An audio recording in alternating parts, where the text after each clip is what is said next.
بسم الله الرحمن الرحيم الحمد لله رب العالمين نحمده ونستعينه ونستغفره ونعوذ بالله من شرور أنفسنا ومن سيئات أعمالنا من يهده الله فلا مضل له ومن يضلل فلا هادي له وأشهد أن لا إله إلا الله وحده لا شريك له وأشهد أن محمدا عبده ورسوله صلى الله عليه وعلى آله وسلم.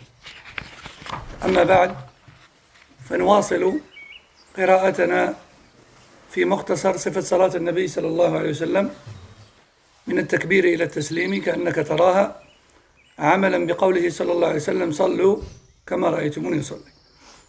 Donc nous allons continuer à lire ensemble, Inch'Allah, le résumé de la description de la prière du prophète sallallahu alayhi wa sallam, du takbir au taslim, telle qu'elle a été rapportée. Et comme a dit Cheikh Al-Albani, comme si on l'observait devant nous, alayhi salatu salam, tant les descriptions sont précises. Et ce, afin de mettre en application la parole du prophète sallallahu alayhi wa sallam, priez comme vous m'avez vu, priez. Il a dit ça aux sahaba, et les sahaba l'ont appliqué et nous l'ont rapporté, radiyallahu anhu. Donc la semaine dernière, on a fait takbir, on a parlé de takbir, ainsi que du levage des mains lors des différents takbirs de la salat. On a dit que le takbir d'entrée en prière, c'était un pilier. C'était un pilier. Ça veut dire que celui qui ne fait pas le takbir lorsqu'il commence sa prière, il peut faire 1000 raka'a, il n'est jamais rentré en prière. Takbir, c'est un pilier. Takbir d'entrée en prière. Et ensuite, le reste des takbir pendant la salat, eux, ce sont des wajibat. Ce sont des obligations. Alors, il se pourrait qu'une personne se dise, ouais, mais un pilier, c'est obligatoire, et une obligation, ben, c'est obligatoire. Ben, c'est quoi la différence? En fait, le problème, il est linguistique. C'est que, en arabe, quand on dit rukn, un pilier, c'est plus haut et plus important qu'un wajib, qu'une obligation. D'accord? Et pour pouvoir être clair dans la traduction de ces termes, il faudrait en fait donner leur définition, tout simplement. Et de dire que, au lieu de dire pilier, de dire par exemple, c'est un acte dont le délaissement annule totalement la prière, que ce soit volontaire ou non d'ailleurs, que ce soit par erreur ou par oubli ou volontairement, peu importe la raison. Le pilier n'est pas là, il n'y a pas de prière. Et l'obligation, quant à elle, le wajib, si c'est délaissé volontairement, la prière est nulle, mais si c'est délaissé par oubli ou par erreur, c'est récupérable. En gros, c'est ça qu'on pourrait dire, mais ce serait trop long. Al-Muhim, pour l'instant, on est juste sur la description de la prière de manière générale, et on parlera de tout ça quand on aura fini ce livre, Inch'Allah. Donc on a dit, le premier takbir d'entrée en prière est un pilier. Et le reste des takbir dans la prière, ce sont des wajibat. Ce sont des wajibat. Ça veut dire que si on ne fait pas le premier takbir d'entrée en prière, bon, on n'a pas de prière. Mais si on le fait, mais qu'on oublie l'un des takbir durant la prière, ça c'est toujours rattrapable, d'une manière ou d'une autre. C'est ça que ça veut dire. On a parlé du levage des mains lors du takbir. On a dit que Rasul alayhi salatu salam les levait parfois en même temps que le takbir, et parfois juste avant, et parfois juste après. 3 manières rapportées. On a parlé aussi de la manière de laquelle on dépose la main droite sur la main gauche. On a cité 3 manières, superposée, légèrement avancée sur le poignet gauche, et enfin, la main droite qui tient le poignet gauche. On a vu ces 3 façons-là. Puis ensuite, on les dépose sur la poitrine. Sur la poitrine. Et en fait, quand on regarde les détails des paroles des savants, c'est plus particulièrement au niveau du sternum, en fait. Au niveau je pense qu'on appelle ça le plexus, wallahu a'lam. Hein, juste au-dessus de l'estomac. Juste au début de l'estomac. Donc après, les textes, ils sont généraux. Ils disent sur la poitrine. Mais quand on regarde les détails des savants, de près, c'est ça qui est voulu, wallahu a'lam. Taïb. Ensuite, on était arrivé au regard pendant la salat. Et on a dit que pendant la salat, le minimum, c'est de regarder droit devant soi, ni à droite, ni à gauche, et que le mieux du mieux, tel qu'a rapporté d'Ibn Abbas, c'est quoi? C'est de regarder le point de prosternation. Parce qu'Ibn Abbas, anhu, il a expliqué le verset dans Surat al-Mu'minun, dans lequel Allah dit, en décrivant les mu'minun, ce sont ceux qui font preuve d'humilité dans leur salat. Alladhina hum fi salatihim khashi'un. Ibn Abbas a dit, ce sont ceux qui regardent leur point de prosternation pendant la salat. Donc c'est l'une de leurs caractéristiques. Le mu'minun, ce ne sont pas juste ceux qui croient dans leur cœur au six piliers de la foi. Parce que tout musulman croit au six piliers de la foi, sinon il n'est pas musulman. Mais al-mu'minun, ce sont ceux qui rajoutent, qui ont en eux des caractéristiques en plus des six piliers de la foi, des caractéristiques de piété qu'Allah a décrit dans le Coran. Parmi elles, celle-ci. Le fait de faire preuve d'humilité, de respect, de soumission, même avec son regard, en baissant le regard pendant la salat et en regardant le point de prosternation. Donc, Cheikh Al-Albani, rahimahullah, nous dit, il faut faire preuve d'humilité dans la salat et d'éviter tout ce qui pourrait détourner notre attention dans la salat, comme le fait de prier devant des décorations ou des sculptures, ou encore, comme rapporté dans certains hadiths, de prier dans un endroit où un plat de nourriture est servi, un plat de nourriture qui t'attire et qui te donne envie. Et les ulama ont expliqué ce hadith-là en disant que celui qui a faim et qui a envie de tel plat qui est posé, le mieux, c'est qu'il mange. Et puis ensuite, il prie. Au moins, il n'aura plus rien qui le détourne. Il n'aura plus rien qui diminue sa concentration dans la salat. C'est pour ça que Cheikh Al-Albani ici, il dit, il faut éviter tout ce qui détourne l'attention et la concentration dans la salat, tel que le fait de prier devant des décorations, des sculptures ou autres, ou encore de prier en présence de nourriture qui nous donne envie. Également, le fait de prier en étant en train de se retenir d'aller aux toilettes. Le Rasul a dit, La yusalli ahadukum wa huwa yudafi'uhu al-akhbathan. Qu'aucun d'entre vous ne prie pendant qu'il se retient. Alors ce qui est voulu ici, c'est quoi? Ben Adam Zayar. هذا لا يجوز أنه يصلي. يروح بيت الماء، يروح المرحاض ويتوضأ وما يولي يصلي. Et celui qui est pressé, il se retient, comme on dit, nous, il se retient à fond. Non, lui, il doit d'abord aller aux toilettes, après il fait ses ablutions, après il prie. Même si il arrive en retard. C'est mieux pour lui de prier correctement et en retard, plutôt que n'importe comment, juste pour bâcler et en finir. Rasul sallallahu alayhi wa sallam, il a interdit de prier en se retenant comme ça.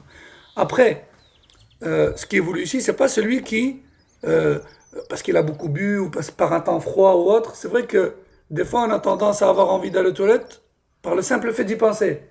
C'est pas ça qui est voulu ici. Ce qui est voulu, c'est le besoin pressant. D'accord? Cheikh Al-Albani nous dit, pendant la prière, le musulman regarde son point de prosternation. Il ne regarde ni à droite ni à gauche. Car le fait de regarder à droite et à gauche, comme a dit le prophète sallallahu alayhi wa sallam, c'est un ikhtilas de la part de shaitan. C'est-à-dire que c'est un vol à l'arraché des hasanat de la part de shaitan. Un ikhtilas, c'est un vol à l'arraché. C'est quand quelqu'un il passe à vélo, en moto ou autre, et il t'arrache quelque chose et il te le vole et il part. Et bien, le Rasul sallallahu alayhi wa sallam, il a appelé les waswas, c'est les déconcentrations que le shaitan, il te provoque pendant la salat, en te poussant à regarder à gauche, à droite, etc. Il a appelé ça un ikhtilas, min al-shaitan. C'est un vol à l'arraché de la part de shaitan. On pourrait se demander, mais qu'est-ce qu'il nous a volé? Il nous a volé des hasanat. Parce qu'il a diminué ta concentration dans la salat. Donc, non ajr dans la salat. Il dit également, et il est interdit de lever le regard vers le ciel. Ça, par contre, le hadith est clair dessus. Il ne faut pas regarder vers le haut pendant la salat. C'est un manque de respect et c'est un acte haram.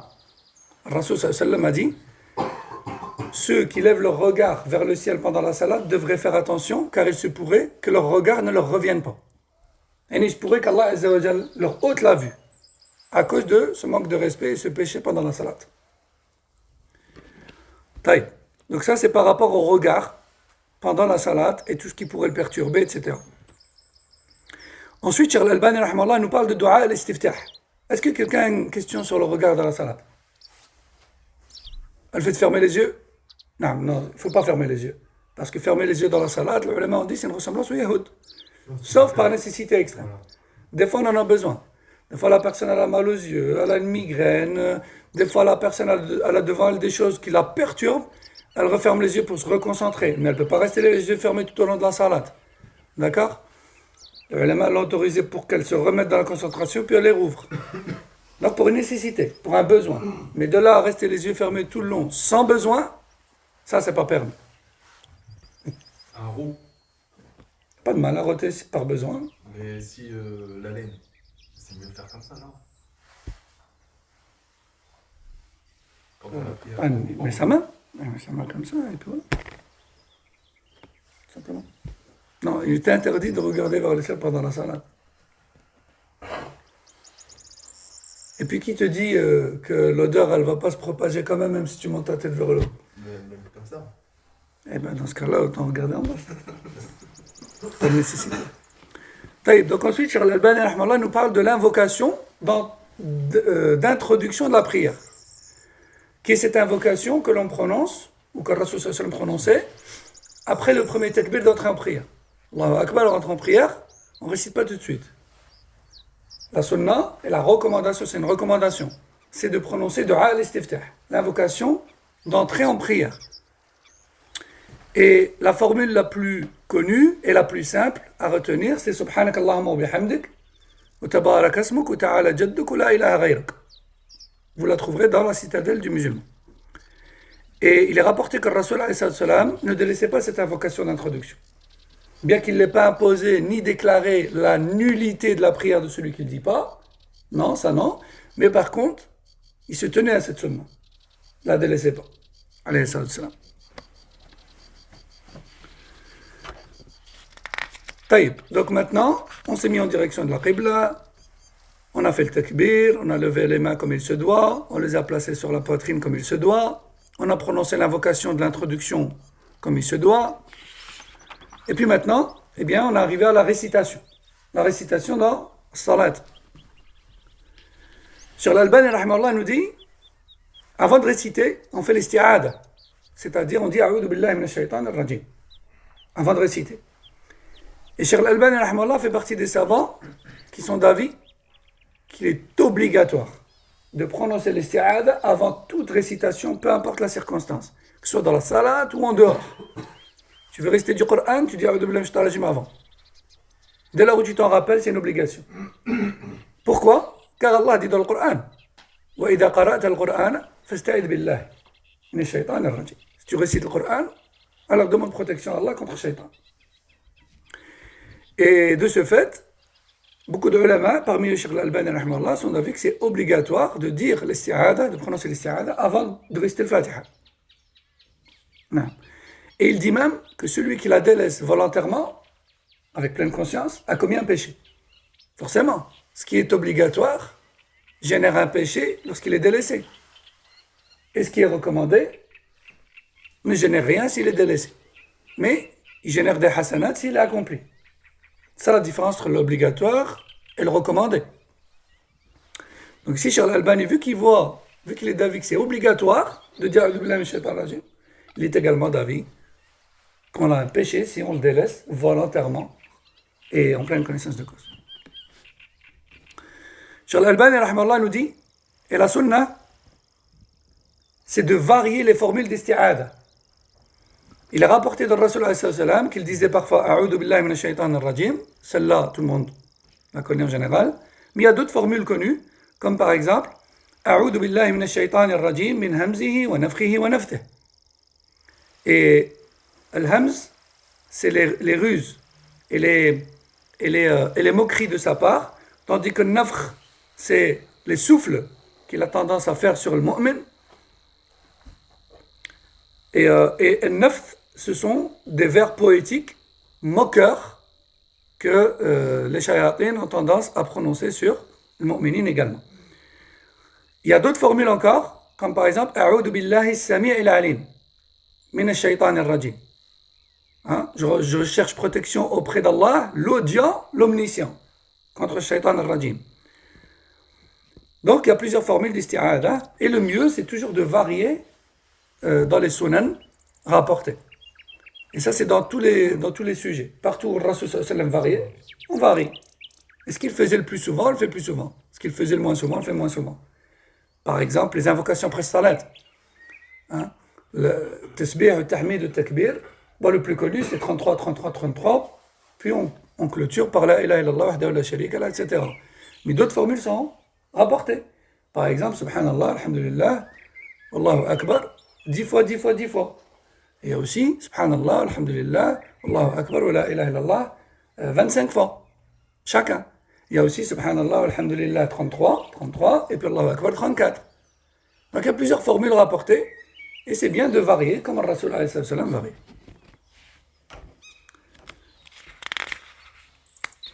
Donc, on a parlé de l'isti'ada. Cheikh Al-Albani nous dit, et ensuite, une fois qu'on a dit l'isti'ada à basse voix, bien sûr, on dit al-basmala. Bismillahirrahmanirrahim, aussi à basse voix. Aussi à basse voix. Car il a rapporté de Rasul alayhi salam et d'Abu Bakr et Omar, radiyallahu anhuma, il a rapporté d'eux qu'ils commençaient à haute voix par Alhamdulillah Rabbil Alamin quand ils dirigeaient la salat. Donc ça veut dire que l'isti'ada et le basmala, il est prononcé à basse voix. Il est prononcé à basse voix. Il est même rapporté de certains d'entre eux que le basmala est un verset de Fatiha, qui fait partie des 7 versets de Fatiha, et malgré ça, il le prononçait à basse voix. Le Rasul alayhi salam, il a rapporté de lui qu'il commençait toujours à haute voix par Alhamdulillah Rabbil Alamin. Et même les hadiths où le Rasul sallallahu alayhi wa sallam, il a parlé de la salat, il dit clairement Allah a partagé la salat. Allah a dit, j'ai partagé la salat entre moi et mon serviteur en deux.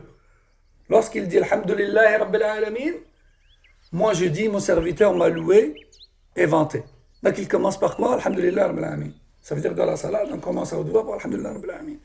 Aussi, il y a d'autres hadiths qui montrent que la récitation commence à haute voix par Alhamd. Et non pas par le basmala. Après, la question de le basmala, est-ce qu'elle fait partie, oui ou non, du Coran et de Surat al-Fatiha, ça c'est un grand sujet à divergence, c'est un autre sujet. Là, pour l'instant, on est juste en train d'apprendre comment on prie. Rasul sallallahu alayhi wa sallam et ses compagnons, les plus connus, Abu Bakr et Omar, ils faisaient takbir, ils disaient l'isti'ada à basse voix, le basmala à basse voix, puis ils récitaient au dos. Alhamdulillah Rabbil Alamin. C'est clair pour tout le monde? Oui. Ensuite, maintenant, Cheikh Al-Albani va nous parler de la récitation de l'Fatiha. Et il dit, il faut réciter Surat al-Fatiha complètement. Du début à la fin. Et Cheikh Al-Albani nous dit, la basmala en fait partie. Donc on voit que Cheikh Al-Albani, il a opté pour cet avis, qui dit que le basmala fait partie de l'Fatiha. Et nous on sait, sur base des textes, que Surat al-Fatiha fait 7 versets. Clairement, parce qu'Allah dit dans le Coran, j'ai fait descendre sur toi les 7 répétés, les 7 versets répétés. Et les Sahaba ont clairement dit, ce qui est visé par là, c'est le Fatiha, parce qu'on la répète tout le temps. Et Surat al-Fatiha, dans certains masahif, vous allez voir que le Bismillah ar-Rahman ar-Rahim, c'est numéroté 1. Et dans d'autres masahif, vous allez voir Bismillah ar-Rahman ar-Rahim, c'est numéroté 2. C'est pas numéroté. C'est plutôt Alhamdulillah Rabbil Alamin qui est numéroté. Pourquoi? En fonction de l'avis pour lequel a opté l'imprimerie qui a imprimé le mushaf en question. Et ça, c'est pas trop grave. Ça ne change pas grand-chose au mushaf en lui-même.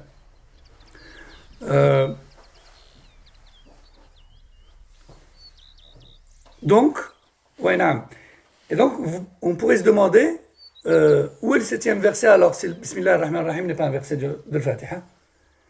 La réponse est simple, c'est que ceux qui sont d'avis que le Basmala n'est pas un verset, ils coupent le dernier en deux. صراط الذين أنعمت عليهم, il coupe. غير المغضوب عليهم ولا الضالين, c'est le 7e. Et ceux qui sont d'avis que le basmala c'est le premier verset, ils coupent pas le dernier. صراط الذين أنعمت عليهم غير المغضوب عليهم ولا الضالين, tout ça c'est le 7e. Et Inch'Allah, pour ceux qui ne l'ont jamais remarqué, vous ouvrirez le Mus'haf Inch'Allah et vous verrez cette comparaison. Donc Cheikh Al-Albani rahimahullah nous dit, le basmala fait partie de Sourate Al-Fatiha et la lecture de Sourate Al-Fatiha est un pilier dans la prière. La prière n'est pas valide sans le Fatiha. Les non-arabophones se doivent donc obligatoirement de l'apprendre. Yani à leur rythme, bien sûr, mais ils doivent l'apprendre. Le but final, c'est de savoir la réciter. Ça fait partie des choses minimales à connaître. Alors on pourrait se demander, oh mais au début, quand il ne connaît pas, il ne prie pas? Si, il prie. Mais il prononce le dhikr à la place, comme rapporté dans le hadith. Il dit Subhanallah, Alhamdulillah, La ilaha illallah, en attendant d'apprendre le Fatiha. C'est comme ça que le prophète sallallahu alayhi wa sallam a enseigné la salat. Cheikh Al-Albani nous dit, celui qui ne parvient pas à lire le Fatiha au début, donc voilà, il fait le dhikr, Subhanallah, Alhamdulillah, wa la ilaha illallah, Allahu akbar, wa la hawla wa la quwwata illa billah. Après, il n'est pas obligé de dire toutes ces formules-là. S'il arrive à en dire que un ou deux, c'est du dhikr. La base, il n'y a pas de mal. Mais il doit faire un effort pour apprendre le Fatiha en parallèle. Pas ça fait 15 ans qu'il est converti, ça fait 15 ans qu'il fait le dhikr à la place de le Fatiha. Il n'y a pas que les convertis, à la kulli hal, hein. Il n'y a pas que les convertis, il y a même des musulmans de base qui ne connaissent pas le Fatiha. Donc, on vise souvent les convertis parce que ils n'ont pas appris le Fatiha des petits. En général, les musulmans d'origine, leurs parents leur apprennent le Fatiha des petits, bien qu'il y ait des exceptions.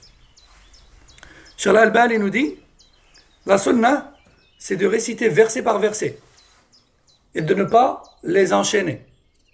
C'est-à-dire, Bismillahirrahmanirrahim. Bon, ça c'est la base voix dans la salat. Alhamdulillahi Rabbil Alamin. On s'arrête. Ar-Rahmanir-Rahim. On s'arrête. Etc. La sunna, c'est ça. Ça ne veut pas dire que la prière, elle est nulle si on enchaîne. Ça veut surtout dire que si on enchaîne, ce n'est pas la manière de faire de Rasoul. Alayhi salam. D'accord? Donc la sunna, c'est de s'arrêter à chaque verset. Comme Aïcha radhiyallahu anha a décrit que son mari sallallahu alayhi wa sallam priait. Elle a décrit sa manière de prier, elle a dit s'arrêter à chaque verset.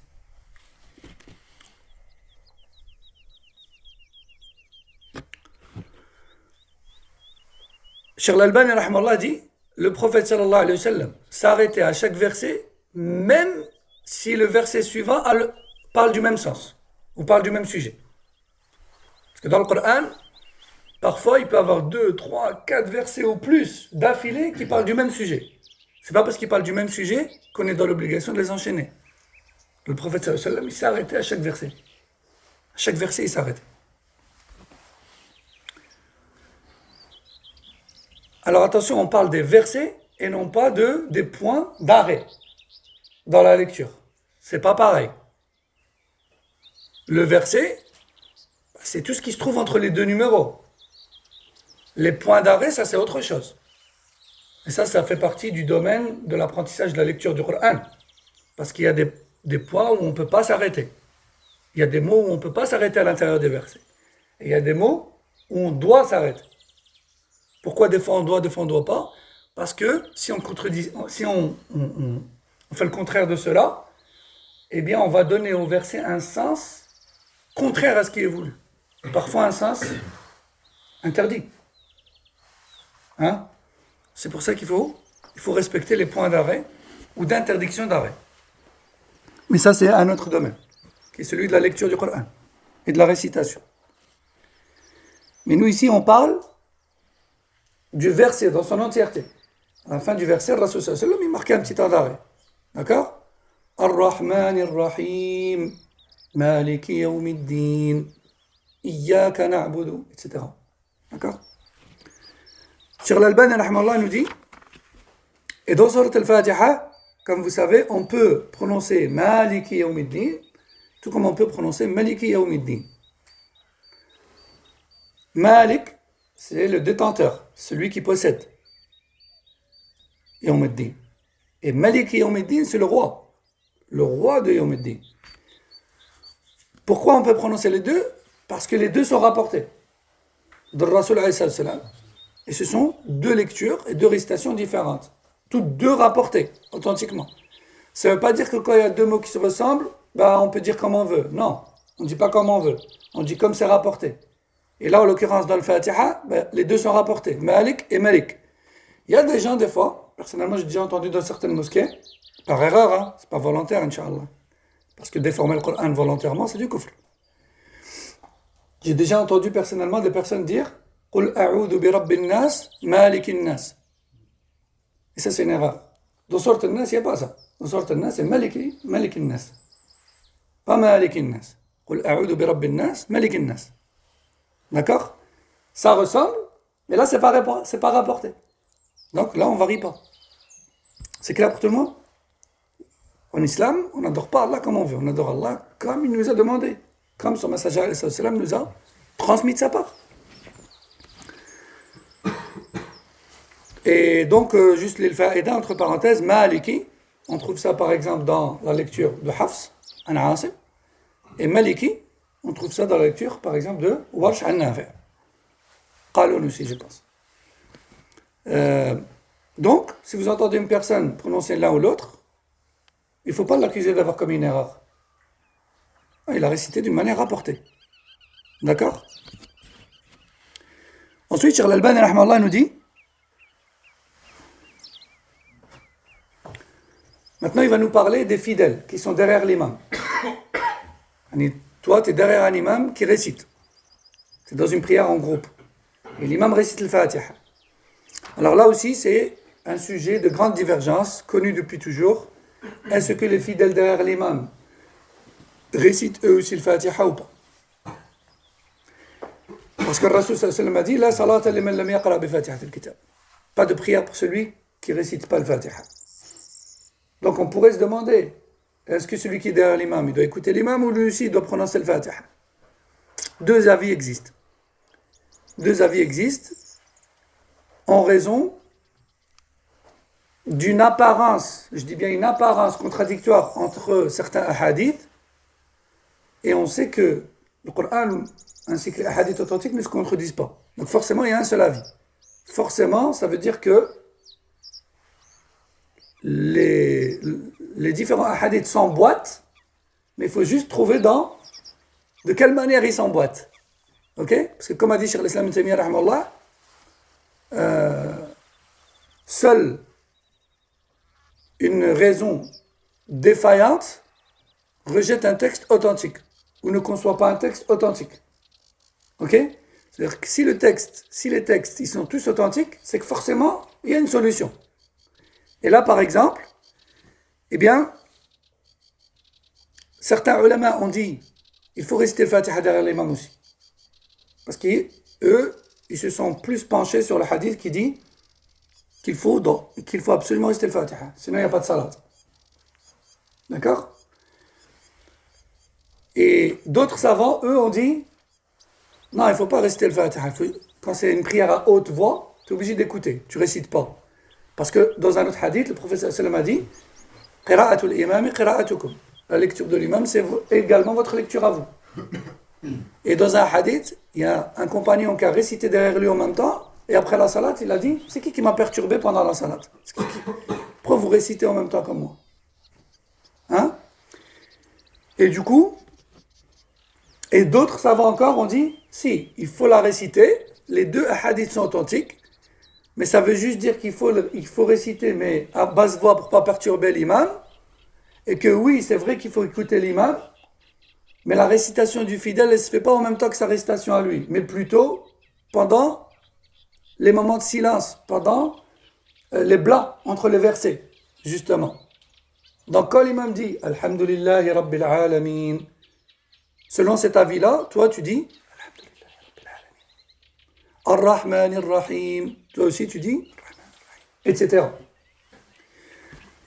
Et d'autres savants encore, eux, disent « Non, c'est pas entre les versets, c'est quand l'imam y termine, il faut qu'il laisse un blanc avant de réciter la sourate d'après. » Et ça, c'est principalement l'avis de l'Hanabila. eux ils disent quand l'imam il termine, il laisse un blanc. Et des fois, il y a des gens qui prient derrière un imam qui fait ça et ils pensent qu'il est en train de réfléchir à sa sourate. Les gens pensent qu'il ne sait pas ce qu'il veut réciter. Il réfléchit. Il fait le tour de l'annuaire, de l'index. Non. En fait, lui, il est sûrement, peut-être d'avis, qu'il faut qu'il te laisse le temps de réciter le Fatiha. Et après, il commence à réciter. Donc ça, c'est différents avis. Et Cheikh Al-Albani, rahimahullah, lui, il est d'avis qu'il faut joindre entre les textes. Non. Cheikh Al-Albani, rahimahullah, lui, il a fait passer le hadith qui dit il ne faut pas réciter, il faut écouter, devant les autres. Et il a dit que ce hadith-là, c'est le dernier arrivé en date. Lui, il parle d'abrogation. Cheikh Al-Albani, rahimahullah, il dit oui, au début, le prophète sallam disait il faut lire, etc. Mais en dernier lieu, et avant sa mort, alayhi salam, il a dit khlas, il ne faut pas lire derrière l'imam. Il faut juste écouter quand il récite à haute voix. Donc lui, il parle d'abrogation dans le temps. C'est-à-dire que les hadiths qui disent qu'il faut lire derrière l'imam, ils sont venus en premier, puis ensuite ils ont été remplacés par le hadith qui dit il ne faut pas lire, il faut écouter. Ça, c'est le raisonnement et l'argumentation de Cheikh Al-Albani. D'autres savants, eux, lui ont dit non. Dans Usul al-Fiqh, il y a une règle qui dit que lorsque les textes semblent se contredire, il y a 3 étapes. La première étape, c'est d'essayer de faire ce qu'on appelle un jama'. De rassembler entre les textes. D'essayer de trouver la subtilité, elle est où? Ça y est, on a tout analysé, tout est authentique. Comment on fait? Eh bien, on essaie de comprendre elle est où la subtilité. Par exemple, le hadith qui dit, le Rasul sallallahu alayhi wa sallam a dit, n'urine pas debout. Puis dans un autre hadith, on trouve qu'il a uriné debout. Tous les deux sont authentiques, on fait quoi? Le Rasul sallallahu alayhi wa sallam fait l'interdit? Non. La solution, c'était que il a voulu dire, uriner debout, c'est mieux qu'uriner assis.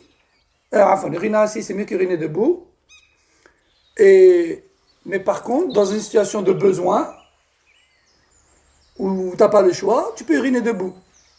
Parce que le hadith dans lequel il a uriné debout, il était en guerre. Allez, ça. Il était en situation de guerre. Donc, ils ont rassemblé entre les hadiths, tous authentiques, et la problématique, elle a été réglée. Mais là, c'est pareil. Eux, ils ont répondu à Cheikh Al-Albani et ceux qui ont le même avis en disant si on rassemble les hadiths, on comprendra tout simplement qu'il n'y a pas d'abrogation.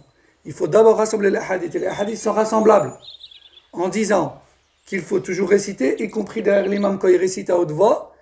À quel moment? Eh bien, pendant ces silences. C'est comme ça qu'ils ont rassemblé. D'accord? Et si on n'arrive pas à rassembler, la deuxième étape dans Usul al-Fiqh, c'est quoi? C'est que, à ce moment-là, on essaye de trouver justement la première étape, Afwan, c'était l'authentification des textes. Pardon. Peut-être qu'il y a un texte qui est authentique, l'autre pas. La deuxième étape, eh bien là, c'est le rassemblement entre les textes. Et la troisième étape, quand il n'y a vraiment pas moyen, on n'a trouvé aucune solution, à ce moment-là, on parle de nasr. À ce moment-là, on parle d'abrogation. Peut-être qu'il y en a un qui vient annuler l'autre. D'accord? Et du coup, certains savants reprochent à Cheikh Al-Albani de ne pas avoir respecté ces 3 étapes et d'avoir directement opté pour l'abrogation. Inch'Allah, tout le monde a compris. On a des hadiths qui disent qu'il faut lire dans toutes les circonstances. Fatiha. D'autres, on a des hadiths qui disent non, lisez pas derrière l'imam, écoutez-le. Comment on fait? D'accord? Certains ont dit il faut l'écouter, mais il faut aussi lire, il faut appliquer les deux en même temps. Et d'autres ont dit non, celui-là, il est venu après celui-là, là, on prend l'autre. Même l'histoire. Non, que le Fatiha. On parle de le Fatiha. Le pilier. Non, le reste des sourates, on écoute. On récite rien. Okay. Que le Fatiha. Mais il n'y a rien de mal si tu ne récites pas. Si toi, tu es de l'avis qu'il faut réciter, il y a un mal. Pour toi, exclusivement. Mais si toi, tu es d'avis que non, il faut juste écouter, il ne faut pas réciter, il n'y a pas de mal pour toi. Dans les sujets à divergence, Mais les deux sont valables. à chacun son jugement en fait, dans le sujet à divergence. C'est ce que je veux dire? Je vais donner un exemple. Maintenant, par exemple, lorsqu'une personne est d'avis que le niqab est obligatoire, d'accord? Mais elle ne le porte pas. Eh bien, elle, spécifiquement, doit considérer qu'elle commet un péché. Mais si une autre personne, elle, considère que le niqab n'est pas obligatoire, et qu'elle ne le porte pas, eh bien, elle, à titre personnel, elle ne commet pas de péché. Et l'ahkam shar'iyya, comme dit Cheikh Ibn Uthaymin, rahimahullah, les verdicts religieux sur les choses, aghlabuha dhanniya. Le 3/4 et plus encore des verdicts religieux dans le fiqh sont à forte probabilité. Ils ne sont pas à certitude, à 100% de certitude. Les sujets à divergence et tout ça, tu vois. Donc, alhamdulillah, comme dit Cheikh Al-Fawzan, les sujets à divergence rapportés de salaf, c'est ceux-là qui sont une rahma pour nous. Quant aux sujets dans lesquels les salafs n'ont pas divergé et dans lesquels les gens aujourd'hui divergent, ça c'est un adab, c'est pas une rahma. Et lorsque les imams anciens disaient al-khilaf rahma, par rapport au hadith, ikhtilaf ummati rahma, je ne me rappelle pas s'il est authentique, mais son sens il est prononcé par le ulama. La divergence de la communauté est une miséricorde. C'est vrai et faux en même temps. C'est vrai concernant les sujets à divergence existants depuis l'époque. C'est une rahma. Mais c'est faux par rapport aux sujets dans lesquels les premiers n'ont pas divergé. Et qu'on appelle les fondements de la religion. Ils n'ont pas divergé, par exemple, sur l'existence de l'Jannah wa an-Nar. Tu ne peux pas, toi, aujourd'hui, venir et dire, moi, je ne suis pas convaincu, le Jannah wa an-Nar n'existe pas vraiment, et puis, de toute façon, tu ne peux pas m'en vouloir, on est dans une rahma. Non, on n'est pas dans une rahma. Non, on est dans un égarement. Tu m'as compris?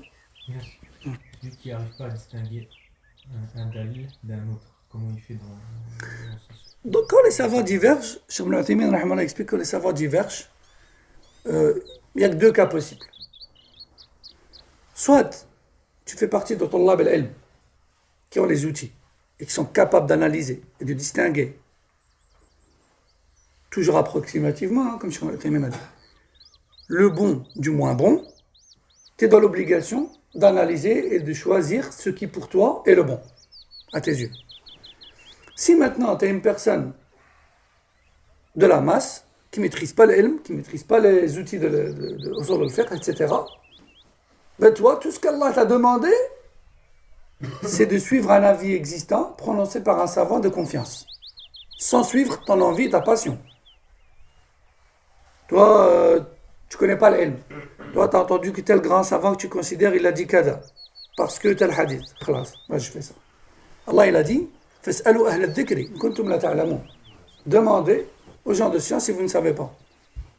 Tu sais pas, toi, Allah, tu sais pas. Tu as cherché, tu as trouvé tel savant, il a dit kada, là je fais. Alaniyat, comme on dit. De bonne intention. Allah ne nous a pas demandé d'être ulama. Allah il nous a demandé d'écouter le ulama que l'on considère le plus. Voilà. J'ai répondu. Et Cheikh Al-Uthaymin, rahmallah, il a une muhadara ou bien une petite risala là-dessus, très intéressante, qui s'appelle Mal amal 'inda ikhtilaf al-ulama. Que faire quand les savants divergent. Et il a beaucoup d'audio là-dessus. Vous pouvez trouver sur YouTube, etc. طيب.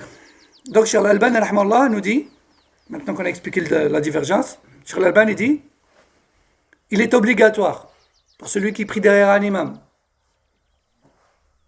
de réciter Al-Fatiha lorsque c'est une prière à basse voix. Jusque-là, on est tous d'accord. Enfin, tous les savants sont d'accord. Quant à la prière à haute voix, eh bien, les fidèles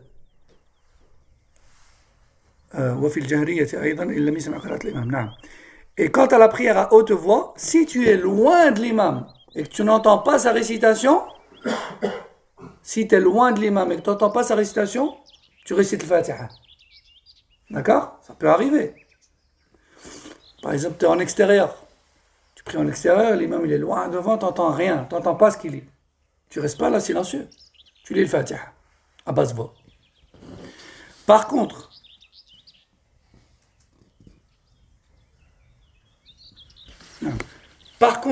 si l'imam récite à haute voix et que tu l'entends, tu l'écoutes. Tu l'écoutes, toi tu récites pas. Voilà.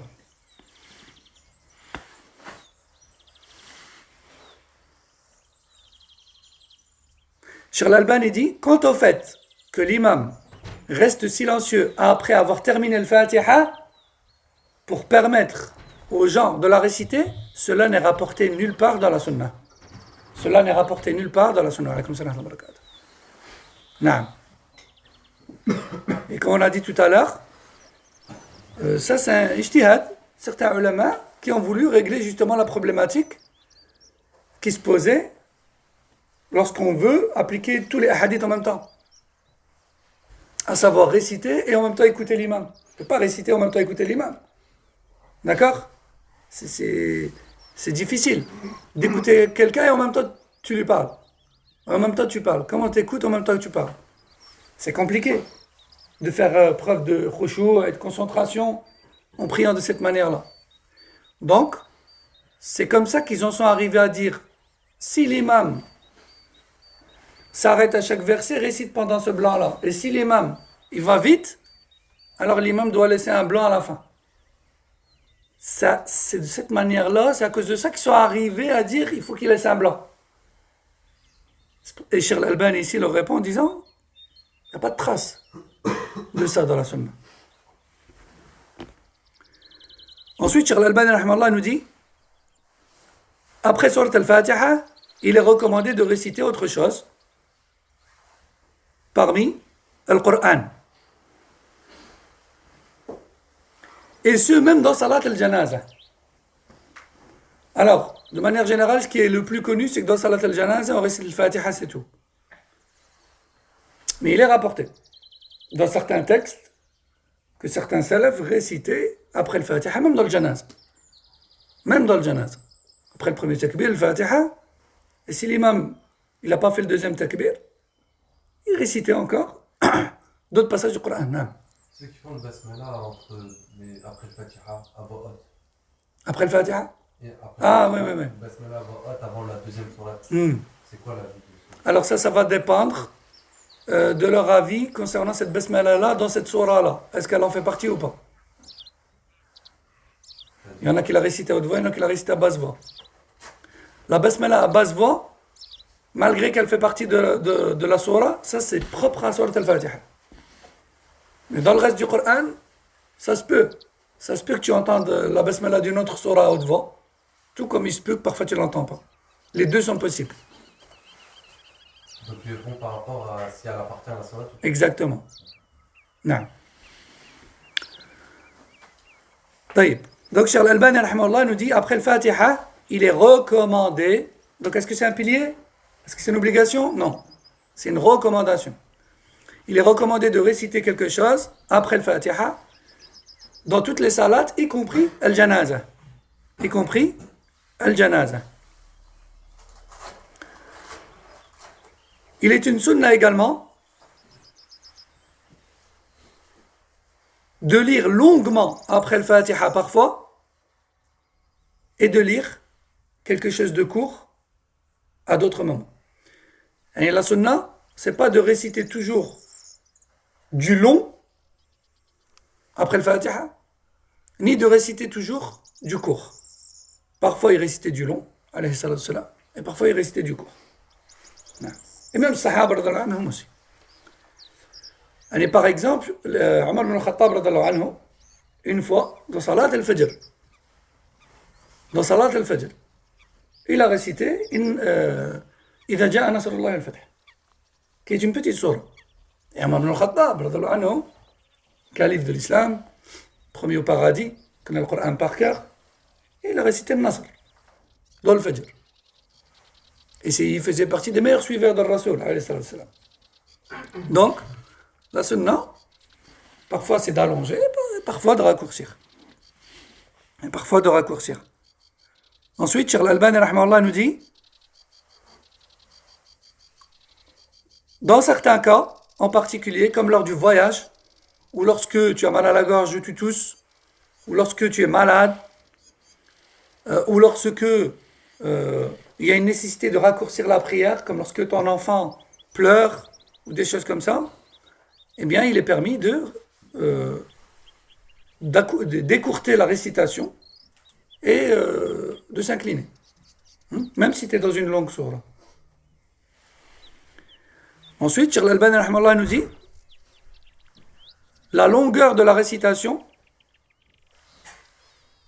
telle que rapportée avec exactitude dans les hadiths, dépend des salawats. Ça veut dire quoi? Ça veut dire que Rasoul alayhi salam, dans certaines salawats, il récitait plus, et dans d'autres salawats, il récitait moins. Hein? Et comme on va le voir, il récitait dans Salat al-Fajr du long, en général. Il récitait du long. Et dans le Dhuhr ou l'Asr et l'Isha, il récitait du moyen. Et dans le Maghrib, il récitait du court. Alors les savants utilisent d'autres termes que long, moyen et court. Ils utilisent le terme al-mufassal. On a les longues sourates, et puis ensuite on a al-mufassal. Al-mufassal, c'est à partir de Duha jusqu'à la fin. D'accord? Et on a les longues parmi le mufassal et les courtes parmi le mufassal. D'accord?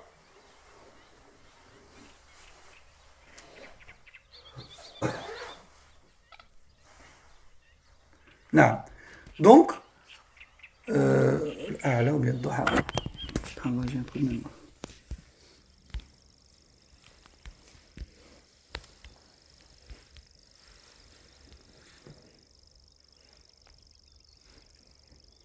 Non, excusez-moi. Donc de l'A'la, pardon. De l'A'la jusqu'à la fin, c'est le mufassal. D'accord? C'est le détaillé, on va dire. Et puis ensuite, de l'A'la jusqu'à Duha, c'est les plus longues de l'mufassal. Et de Duha jusqu'à Nas, c'est les plus courtes de l'mufassal. Le Rasoul sallallahu alayhi wa sallam, écoutez bien, il avait tendance, dans le Dhuhr, ou l'Asr, ou l'Isha, à réciter les longues de l'mufassal. C'est-à-dire de l'A'la jusqu'à Duha. Dit autrement, ce sont les sourates que plus ou moins tout le monde connaît. D'accord? Et dans le Maghrib, il récitait, en général, tout ce qui se trouve entre Duha et Nas. D'accord? Et dans le Fajr, là, il récitait du long. Le Baqara, l'Imran, etc. Mais ça arrivait à ce qu'il récite du court. Ça lui arrivait de réciter du court. Donc beaucoup de gens pensent qu'un imam doit forcément réciter que de ce que les gens ne connaissent pas. Alors que le Rasoul, il n'y a pas plus grand imam que lui dans notre ummah, eh bien, il récitait dans le mufassal. D'accord?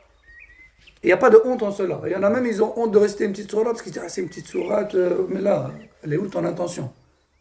Finir là, il y a du ikhlas, lillah, est-ce que c'est sincèrement pour Allah, ou pour les gens, ou on en est où? Sunna, c'est dans tout. Ils s'en fichent de la vie des gens. C'est pas eux qui seront avec toi dans ta tombe. Taïb. Donc, Cheikh Al-Albani nous dit la longueur de la récitation dépend de la prière en question. Dans Salat al-Fajr, il récitait du long. Dans le Dhuhr, al-Asr, al-Isha, et le Maghrib, il récitait plus court que le Fajr. Et dans les quatre autres, la récitation était moins longue que dans le Fajr. Cheikh Al-Albani nous dit dans la prière nocturne, il récitait beaucoup plus long que tout ça encore. La prière nocturne, il est tout seul. Donc, il va causer de gêne à personne. Et ça pouvait lui arriver d'enchaîner 3, 4, 5 longues sourates. Baqara, Al-Imran, Nisa, Maïda. Ça lui arrivait d'enchaîner plusieurs sourates. Au point où certains compagnons ont tenté parfois de prier à côté de lui. Et ils ont pensé à quitter la prière. Tellement c'était long. Non, certains compagnons ont dit, bon, on s'est dit après le Baqara, il va s'arrêter. Mais il a continué. Après l'Imran, on s'est dit, bon, il va s'arrêter. Mais il a continué. Et ainsi de suite. Il a enchaîné 2, 3, 4 sourates. À chaque fois, le compagnon, il a peur. Il se dit, non, ça ne se fait pas que je quitte la prière. Je reste. Mais après, tellement c'est long, de nouveau, il est fatigué. Il pense à quitter la prière, etc. Donc, pendant la nuit, il faisait encore plus long. Cheikh Al-Albani nous dit, la sunna, et ça, c'est une sunna très peu connue des gens, la sunna, c'est de faire de moins en moins long dans ta salat. Ça veut dire quoi? Ça veut dire que la première raka'a, elle est légèrement plus longue que la deuxième, qui est légèrement plus longue que la troisième, qui est légèrement plus longue que la quatrième. Ça veut dire que tu fais de moins en moins long. C'est ça la sunna. Et pas le contraire.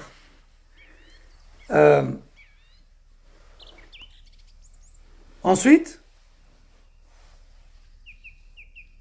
donc la raka'a la plus longue d'une salat, ça va être laquelle? La première. C'est ça la sunna. Et tu n'as pas besoin d'y rester des heures. Si tu récites dans la première raka'a 10 versets, dans la deuxième raka'a 5 versets, bah, alhamdoulilah, tu as fait sunna.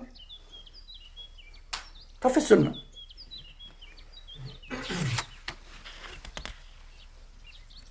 Ensuite, Cheikh Al-Albani rahimahullah nous dit il est obligatoire de réciter le Fatiha dans chaque raka'a. Pourquoi il précise ça? Parce qu'on pourrait se dire que le hadith qui dit pas de prière sans Fatiha, ben une fois c'est bon, je l'ai récité dans la première raka'a. Non, le Rasul sallallahu alayhi wa sallam, lorsqu'il a enseigné la salat à ses compagnons, il leur a enseigné une raka'a, puis ensuite il leur a dit quoi? Waf'al kadhalika fi kulli raka'a. Et répète cela dans chaque raka'a. Il lui a appris une raka'a, et après il lui a dit, et répète ça dans chaque raka'a. Ça veut dire de le Fatiha jusqu'à la fin. Ouais, non. À chaque fois que tu te remets debout, tu redis A'udhu billahi minash shaitanir rajim et tu récites. Chaque fois. Parce qu'il y a eu interruption de la récitation. Ensuite, le cheikh nous dit il est recommandé, donc cette fois-ci il nous parle d'une sunna, il est recommandé de réciter après le Fatiha de temps en temps, y compris dans les 2 dernières rak'at, dans la 3e et la 4e rak'at, de Dhahr, de l'Asr et de l'Isha. Parce que, en général, on nous a appris que dans les 2 premières, Fatiha plus Surah, dans les 2 dernières, Fatiha toute seule, tout le temps. Mais le Rasul sallallahu alayhi wa sallam, il ne faisait pas ça tout le temps. Le Rasul alayhi wa sallam, parfois il récitait le Fatiha seul, dans les 2 dernières, et parfois il rajoutait. Il variait alayhi wa sallam. Alors vous vous doutez bien, s'il y a une divergence là-dessus, c'est que certains se sont focalisés sur les hadiths qui disent qu'il n'a rien récité après, et d'autres ont pris en compte les hadiths, bien que moins nombreux, qui disent qu'il récitait des fois après. Il y en a qui ont authentifié les deux, et d'autres ont dit non, ça c'est authentique, c'est sûr, ça non. Donc, on récite jamais dans la 2e et la 3e raka'a. D'accord? 3e et 4e. Ouais, 3e et 4e raka'a. Inès, la question que le frère vient de poser, c'est quand tu pries tout seul ou Tout le temps. ou en groupe? Vraiment, en groupe. Chaque récitation commence par l'isti'adha. Non. Ensuite, le cheikh nous dit il n'est pas permis pour les imams de réciter plus longtemps que ce qui est rapporté dans la sunna, mettant ainsi en difficulté les gens derrière eux, comme les personnes âgées, ou malades, ou la femme qui doit allaiter son enfant, ou les gens qui ont des choses à faire et qui doivent partir. Pourquoi il dit ça sur l'Albani? Parce qu'un jour, Mu'adh ibn Jabal radhiyallahu anhu a dirigé la salat, et salat al-Isha. Il a resté longuement. Et il y a un homme qui est entré. Il s'est mis dans le rang avec Sahaba, et tellement c'était long, il est sorti de la salat, il a fait le taslim, il est sorti, il est parti dans le fond de la mosquée, il a fait l'Isha à son rythme à lui, et il est parti. Et les gens, ils ont raconté ça au prophète sallallahu alayhi wa sallam. Et les gens pensaient que c'était cet homme qui allait être blâmé. Mais en fait, le Rasul sallallahu alayhi wa sallam a convoqué Mu'adh ibn Jabal, et c'est lui qui l'a blâmé. Il lui a dit, Afattanun anta ya Mu'adh, tu veux faire le fitna? Oh Mu'adh, prends en compte la situation des gens. Et il lui a même cité des exemples de passages du Coran à réciter, qui seraient plus courts et qui conviendraient mieux aux gens. Et c'est vrai, quand on prie entre jeunes de 20 ans et on n'a rien à faire, c'est une chose. Mais quand cet imam, il est officiel dans une mosquée où il y a l'Ummah qui vient prier, il y a des vieux, il y a des jeunes, il y a des malades, il y a des gens qui travaillent, etc., il ne peut pas se permettre. Il faut prendre en compte l'horaire, il faut prendre en compte l'heure qu'il est, il faut prendre en compte leur état de santé, etc., etc. Hein? Quand le Fajr, par exemple, il est imaginons, à 5 heures, et on sait que ça dépend des gens, mais la plupart des gens, à partir de 6-7 heures, leur journée commence. Qu'ils aillent à l'école, au travail, etc. Le Fajr, il est à 5 heures. Il peut se permettre de lire une page ou deux. Mais quand le Fajr, il est à 7 heures, ou 7h20, et les gens, ils ont fait l'effort de venir, il ne peut pas se permettre de réciter 2 pages. Il faut qu'ils prennent en compte la situation des gens, sinon ils ne vont plus venir. Et donc c'est à cause de lui qu'ils ne vont pas venir prier. Ça fait partie de la lucidité que doit avoir un imam de mosquée. Cheikh Al-Albani rahmallah nous dit, va nous parler maintenant du volume de la voix dans la lecture. C'est-à-dire à quel moment on récite à haute voix, à quel moment on récite à basse voix. Donc on récite à haute voix, comme vous savez, dans As-Subh, qu'on appelle aussi le Fajr. Bon, il y a deux noms. Dans As-Subh, le Jumu'ah, la Salat al-Eid, la Salat de la demande de pluie, Istisqa, ça c'est dans les pays musulmans, parce que ça c'est une prière qui se fait suite à l'ordre de l'autorité musulmane. On a aussi la prière de l'Kusuf, la prière de l'éclipse, hein, qui se fait dans toutes les mosquées, mais rares sont les mosquées qui s'organisent pour la faire, c'est dommage. Aussi, Salat al-Kusuf, c'est un peu particulier parce que la Salat, elle dure tout au long de l'éclipse. Quand l'éclipse dure 20 minutes, c'est une chose, mais quand elle dure 1 heure ou plus, bah, parfois, en fonction du moment où ça se passe, c'est compliqué. Et en plus, la prière de l'éclipse, on ne peut pas l'organiser à l'avance. On ne peut pas l'organiser à l'avance. C'est contraire à la sunna de l'organiser à l'avance. Parce que l'éclipse, c'est un signe de la colère d'Allah Azza wa Jal. Et Rasul sallallahu alayhi wa sallam, les Sahaba, quand l'éclipse arrivait, ils rassemblaient les gens et ils priaient. En espérant la miséricorde d'Allah et être protégés de son châtiment. De ce fait, c'est vrai qu'aujourd'hui, avec les technologies modernes, on peut, en observant les mouvements, etc., dans l'espace, entre guillemets, prévoir une éclipse, mais religieusement parlant, on ne prend pas en compte la technologie. Parce que la technologie, elle vient, elle part.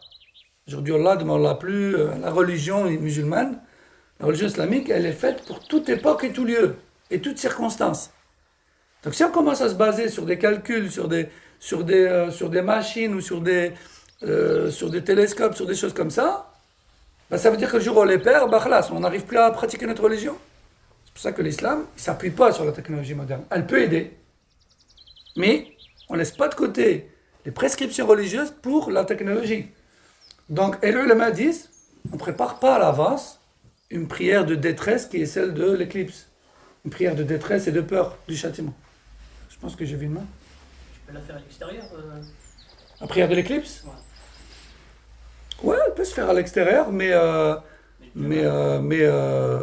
normalement, la prière de l'éclipse, c'est l'imam de la mosquée qui rassemble les fidèles et qui leur dit venez, on va faire la prière de l'éclipse. C'est pas toi et moi, on est dans la rue, on se balade et puis on se dit tiens, l'éclipse, viens, on va prier. Non, c'est une prière de groupe. Comme le Jumu'ah, comme l'Eid, comme la demande de pluie, etc. C'est une prière en commun. Mais la demande de pluie, c'est à l'extérieur, c'est pas dans la mosquée. Oui, non, mais avec l'imam. La prière de demande de pluie, dans la sunna, elle se fait à l'extérieur, effectivement, mais pas dans la ville. Normalement, elle se fait à la sortie de la ville, sur un terrain vague. Tu vois, l'imam, il donne rendez-vous à tel jour, à telle heure aux gens, ils se retrouvent là-bas, et ils prient le istisqa là-bas. Non, c'est une prière où tout le monde est présent. Je crois que j'ai vu une autre main. Pendant l'éclipse, quand il y a une éclipse, comment ça se passe? Il y a l'Aden ou là on se dirige directement? On verra ça, Inch'Allah Ta'ala, quand on parlera de tous les chapitres de la prière. D'accord? Parce que ça prend du temps. Ouais, ok. Non, c'est un peu spécial. Cheikh Al-Albani nous dit, quant aux prières à basse voix, eh bien, ce sont Al-Dhuhr, Al-Asr, ainsi que la troisième de Maghrib, et les 2 dernières rak'ahs de l'Aïcha. C'est ça, on le sait tous, alhamdoulilah. Il est permis pour l'imam, et il est une sunna même, sunna délaissée, de faire entendre de temps à autre les versets où il est pendant la prière à basse voix.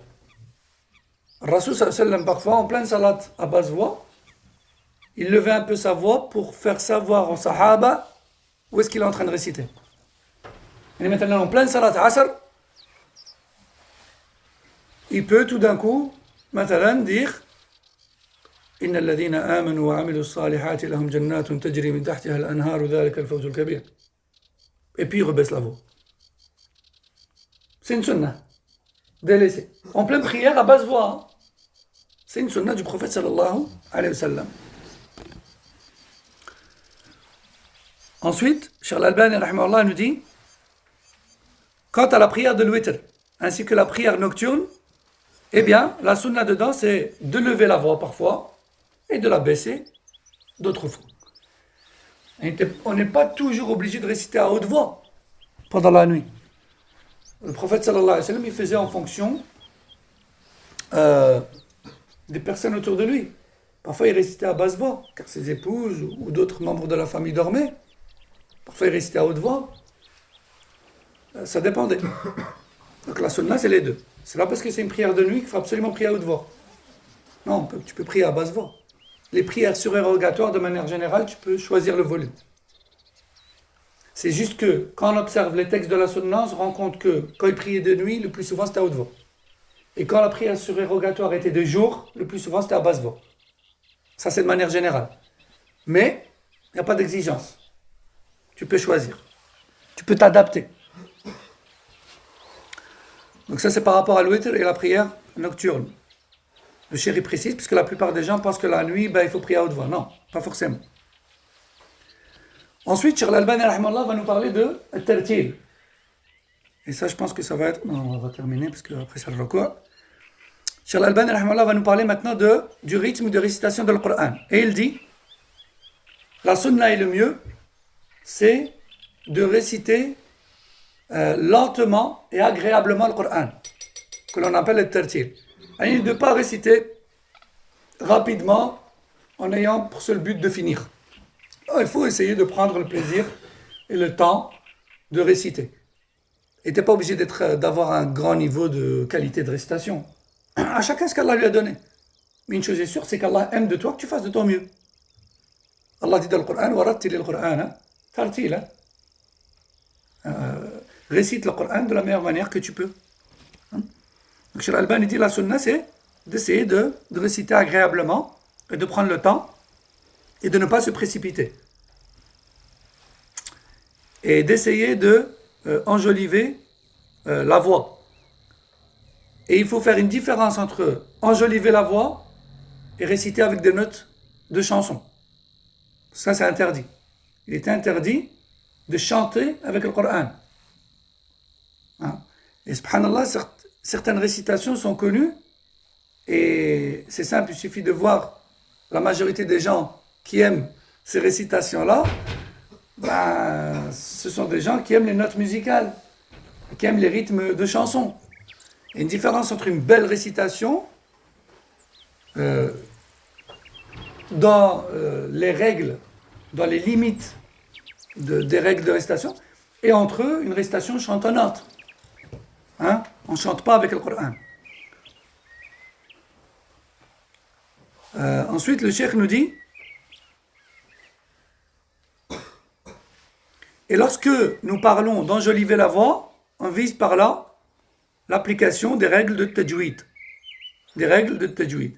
Et non pas les prononciations exagérées et déformées de certains innovateurs dans le domaine. On a une belle récitation avec les règles de tajwid. Bon, moi personnellement, j'ai pas une belle récitation, mais juste pour donner un exemple. Alhamdulillahi Rabbil Alamin. Ça, c'est une récitation, on va dire, plus ou moins dans la règle de tajwid. Maintenant, quand on entend des récitations chantonnantes comme, bon, c'est pas très bien de répéter ça, mais je sais même pas les imiter. Parfois, on a des récitateurs, on dirait ils chantent. Vraiment, on dirait ils chantent. Subhanallah, on dirait ils chantent. Ils montent, ils descendent dans les tons, alors qu'il y a des règles. Quand il y a une prolongation, tu la prolonges. Quand il n'y en a pas, tu la supprimes. Mais avec un seul ton. Pas commencer à faire des basses ou je ne sais pas comment on dit ça. D'accord? Ça, c'est pas permis. C'est pour ça que Cheikh Al-Albani ici, il dit وَلَا يَتَغَنَّ بِهِ عَلَى الْأَلْحَانِ الْمُبْتَدِعَةِ وَلَا عَلَى الْقَوَانِينَ الْمُوسِيقِيَّةِ. Il ne faut pas réciter avec des notes musicales, avec les règles de la chanson et les notes musicales. Et enfin, on termine avec ce dernier point, al-fathu ala al-imam, le fait d'aider l'imam s'il a un trou de mémoire, ça peut arriver, d'accord? Le cheikh nous dit, le fidèle, il est permis pour le fidèle d'aider l'imam s'il a un trou de mémoire ou s'il commet une erreur dans sa récitation.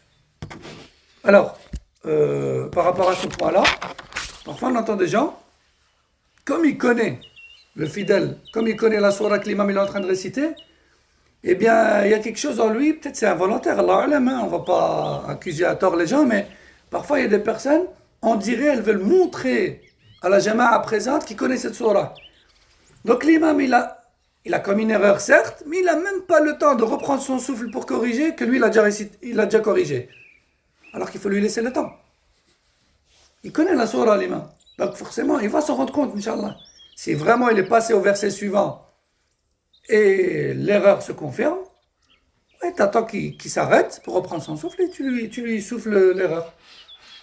Mais de là, dès qu'on met l'erreur, hop, tu lui sautes dessus, lui-même, il n'a pas le temps de se corriger. Et on a beaucoup de gens comme ça, malheureusement. Et parfois, dans des sourates que même nos enfants de 3-4 ans connaissent. C'est quoi le but? De montrer qu'ils connaissent Wattini wa Zaytoun. Wattini wa Zaytoun, tout le monde la connaît. Même nos petits-enfants, ils la connaissent. Il faut laisser l'imam se reprendre. Et parfois, subhanallah, cette manière de faire, elle perturbe tellement l'imam que même lui, il ne sait plus réciter. Khalas, il a oublié la sourate. Alors qu'il la connaît depuis qu'il est enfant. Pourquoi? Parce qu'il a été perturbé par cette manière de faire. Il faut lui laisser le temps de se reprendre. Et commettre une erreur dans la récitation, ce n'est pas une honte. Et même Rasul alayhi salam, il lui est déjà arrivé d'oublier un verset. Et quand un compagnon lui a rappelé, il lui a dit qu'Allah te récompense, j'avais oublié ce verset. Alors que c'est lui qui a reçu le Coran. Et Allah, il est omniscient et sage. Et Allah, quand il fait se produire les choses, c'est pas pour rien. Et là, c'était une occasion pour nous montrer comment on fait. Et comment on corrige un imam qui se trompe. Et pour nous montrer aussi que le Rasul sallallahu alayhi wa sallam, c'est un être humain comme tout le monde. Et qu'il n'est pas infaillible. D'accord? Et qu'il ne faut pas qu'il soit élevé au-dessus de son degré.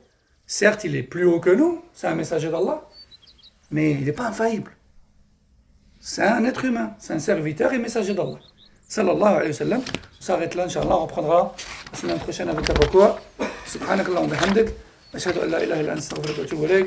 Wa sallallahu wa sallam ala nabiyyina Muhammad wa ala alihi wa sahbihi. Assalamu alaykum wa rahmatullahi wa barakatuh.